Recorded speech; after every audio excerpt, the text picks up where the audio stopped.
What are you doing? Leave me alone. Stop it. Stop it. Look. Okay. All right, fine. I'll tell you. Mark wants me to do the memory verse in a rap, and I can't rap, and I'm gonna mess it up, okay? I know I'm gonna mess it up, alright? Besides, I don't know if there are snakes here or whatever. I still haven't forgotten. Okay, just because I'm not scared doesn't mean that I might not be here, okay? Alright, look. You guys go and do worship. I'll try and think of a rap, okay? Just go, just go. Just go, get out of here.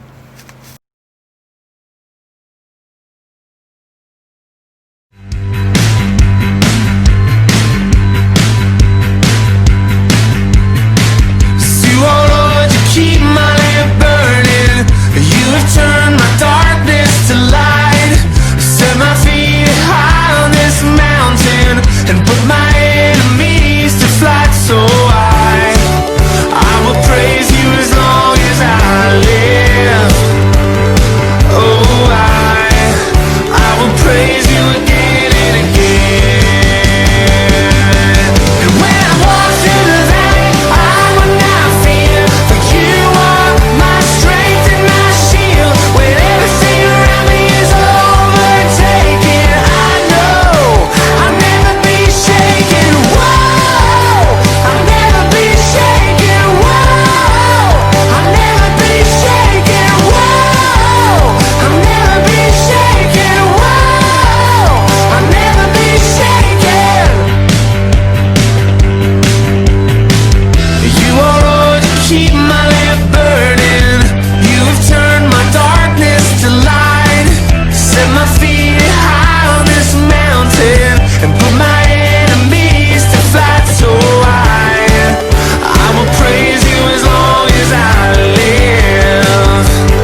How do you keep finding me? Whatever. Okay, look.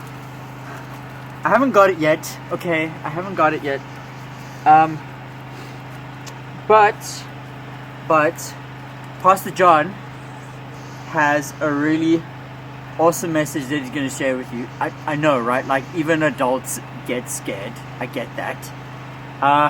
So I'm going to keep working on my rap. You listen to Pastor John, because he's got a crazy, amazing story to tell you guys, okay? Just leave me alone.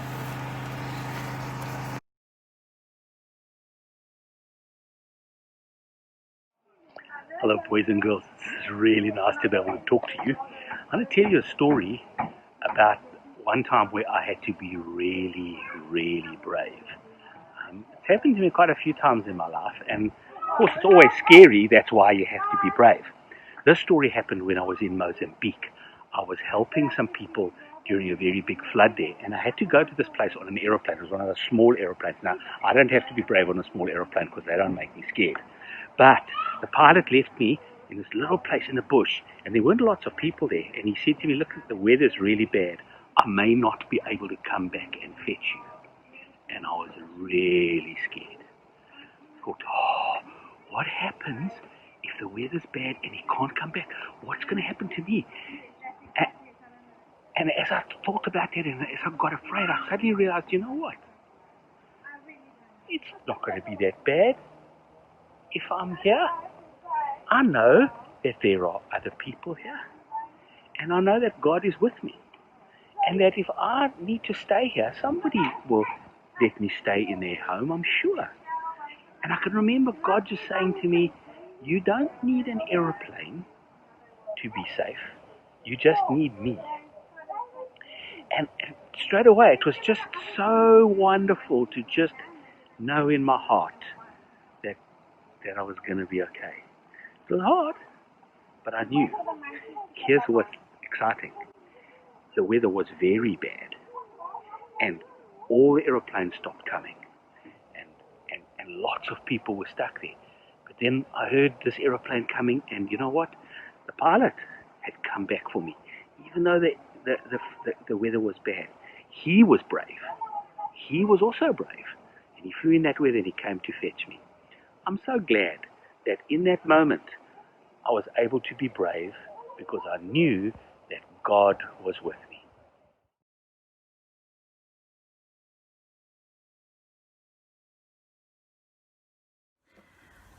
Hi kids, it's so lovely to be here with you today and to be telling you today's story. Now I believe last week you learned all about Joseph and how he went to Egypt, and because he made brave choices, he saved the Israelites and his own family.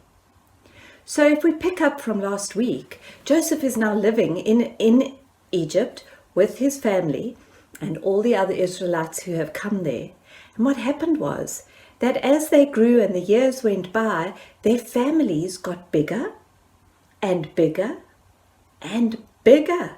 And so there were so many Israelites living in Egypt that it actually made the Egyptians a little bit scared of them. And so what they did was they went to Pharaoh, and Pharaoh decided he was going to do something about this. Remember, Pharaoh was the leader of the land of Egypt. And Pharaoh decided that the best thing to do was to make the Israelites slaves in Egypt. And so that's exactly what he did. He made them slaves. And so their lives became quite miserable. And they cried out to God, and they said to God, please help us. We're being treated badly. Pharaoh is horrible to us. The Egyptians are really nasty. They beat us up. They treat us badly. Please, God, can you save us? And so God did have a plan.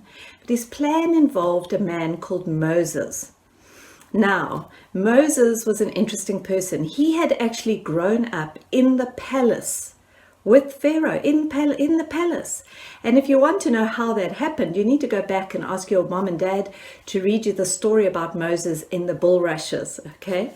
But what happened was that Moses did something a little bit bad. You have to go and read up about that. And so he left Egypt and he went to go and live out in the desert as a shepherd.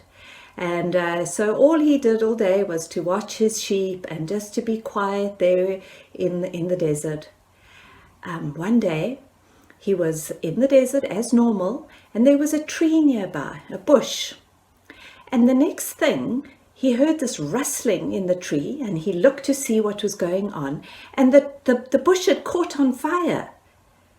But it didn't burn the tree. There was just fire, and the tree just stayed the same. So he stopped there and he looked to see what was going on, because he knew this must be something important. And from that bush, God spoke to Moses. And he said to Moses, Moses, I have got something I need you to do. I need you to go to Pharaoh, and I need you to tell him to let the Israelites go. Well, you can imagine, Moses had left Egypt ages ago. He didn't want to go back there. And he was scared, just like somebody else we know just now, Scaredy Cat Sam. He was a bit scared too. But Moses said, no, God, I can't. In fact, if we read about it in our Bibles, he said, God, who am I that I should go to Pharaoh? Who am I that I should bring the Israelites out of Egypt? He was saying, God, there must be somebody else more important than me. I'm not important at all. But God said to him, I'm with you. And when you go to Pharaoh, you are going to say, the Lord has sent me. But Moses was full of all sorts of excuses, and he said, I can't do that. And one of the reasons he said he couldn't do it was because he said, God, you know, I can't speak very well. We don't know whether Moses maybe had a stutter or something like that, but he was just saying, I can't do this. And God said to him, don't worry. I'm going to send your brother Aaron with you, and Aaron will speak for you, but you need to go.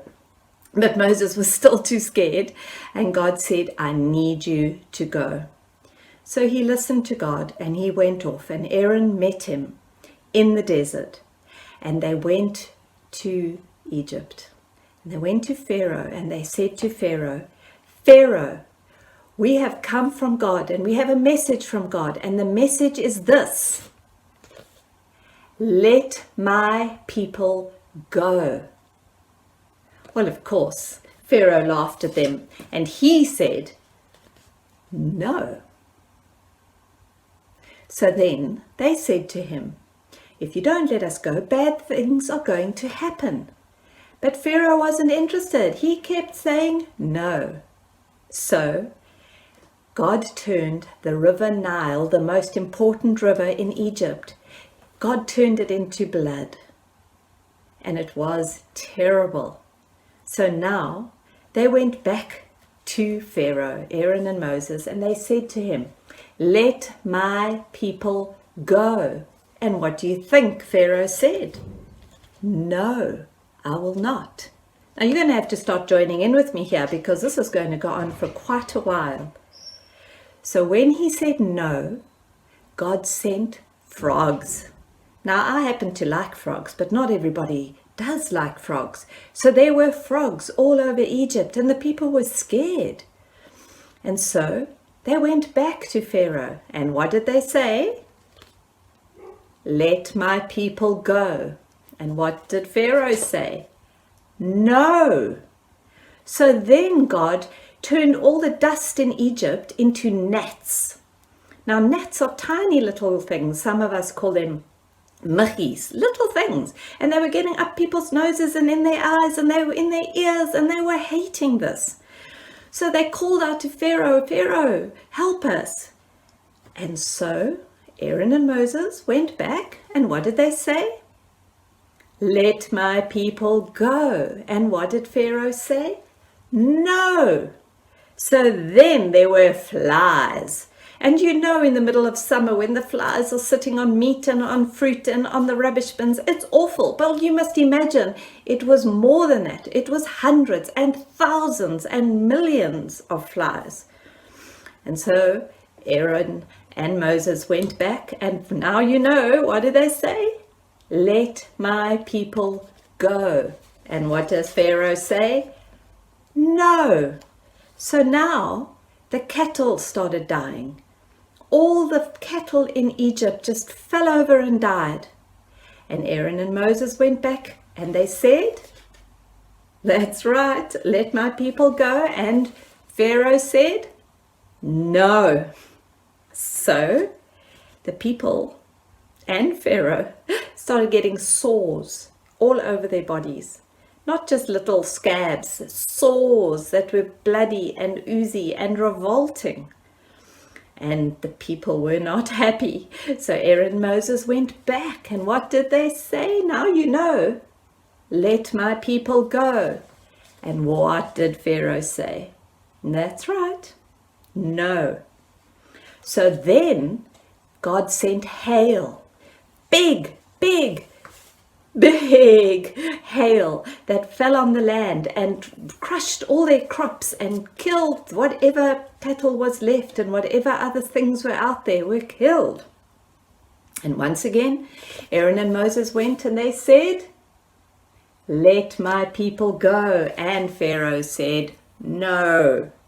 So then there were locusts, horrible hundreds amounts of locusts, and they ate up all of the crops that were left, and they ate up everything, and they jumped in their houses and they jumped on their heads, and they were just millions of locusts. And they once again went and said, and Pharaoh said, and then darkness fell on the land. And then it was scary, because they went to Pharaoh and they asked again, and they said, if you do not let our people go, the firstborn son of every household will be killed at midnight. And Pharaoh didn't listen to them, because he didn't believe this was going to happen. And at midnight, the angel of death went over Egypt and killed every firstborn son in every house, except for the Israelites, because God had told them that they must take blood and put it over their doors, and the angel of death will pass over their houses and not kill their firstborn. And so you must imagine, in the middle of the night, everybody lost their firstborn son, and there was crying and weeping and wailing in Egypt. And so in the middle of the night, they called Moses and Aaron to the palace, because Pharaoh wanted to speak to them, because he'd lost his firstborn son as well. And in Exodus 12:31, it says, during the night Pharaoh sent for Moses and Aaron, and he said to them, get out of here, you and the Israelites, leave my people, go, worship the Lord just as you asked. And they left. Now, Exodus is only the second book in the Bible. It's just at the beginning of the Bible. And this was just a bit of the big plan that God had for his people. So the Israelites leaving Egypt was just part of God's plan that was eventually to take us to the time when Jesus would be born, and Jesus would save us, and Jesus would be there for us. And because of this plan, we can trust God no matter what. We can trust God to lead us. We can trust God to guide us, to protect us, and to save us. And because of this, I can be brave even when I don't feel ready. Moses didn't feel ready. Even when he had Aaron, he didn't feel ready. But he was brave because he trusted God even when he didn't feel ready. So we can trust God. We can be brave. We can have courage because of God. And so let me pray for you today. God, thank you that we can trust you no matter what. And thank you that because of that, we can be brave. Even when we don't feel brave, because of you, we can have the courage to do the things that you ask us to do, the things that we need to do. Thank you, God. In your precious name, amen.